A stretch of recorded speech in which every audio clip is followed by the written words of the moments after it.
लकड़हारा और देवदूत। एक लकड़हारा था।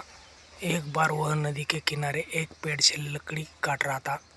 एकाएक उसके हाथ से कुल्हाड़ी छूटकर नदी में गिर पड़ी। नदी गहरी थी, उसका प्रवाह भी तेज था। लकड़हारे ने नदी से कुल्हाड़ी निकालने की बहुत कोशिश की, पर वह उसे नहीं मिली। इससे लकड़हारा बहुत दुखी हो गया। इतने देवदूत में वहाँ से गुजरा। लकड़हारे को मुंह लटकाए खड़ा देखकर उसे दया आ गई। वह लकड़हारे के पास आया और बोला, चिंता मत करो, मैं नदी से तुम्हारी कुल्हाड़ी अभी निकाल देता हूँ। यह कहकर देवदूत नदी में कूद पड़ा। देवदूत पानी से निकला तो उसके हाथ में सोने की कुल्हाड़ी थी। वह लकड़हारे को सोने की कुल्हाड़ी देने लगा तो लकड़हारे ने कहा, नहीं नहीं, यह कुल्हाड़ी मेरी नहीं है, मैं इसे नहीं ले सकता। देवदूत ने फिर नदी में डुबकी लगाई।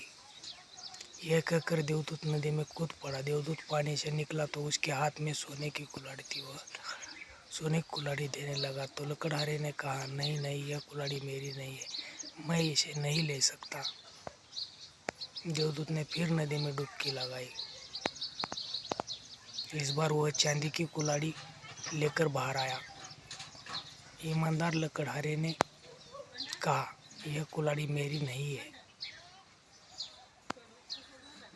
देवदूत ने तीसरी बार पानी में डुबकी लगाई।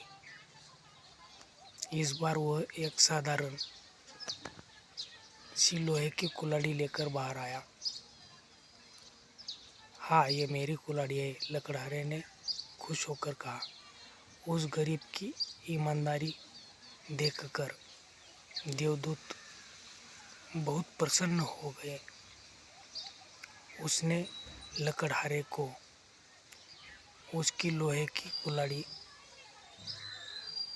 दे दी। साथ ही उसने सोने की और चांदी की कुल्हाड़ी दोनों दे दी।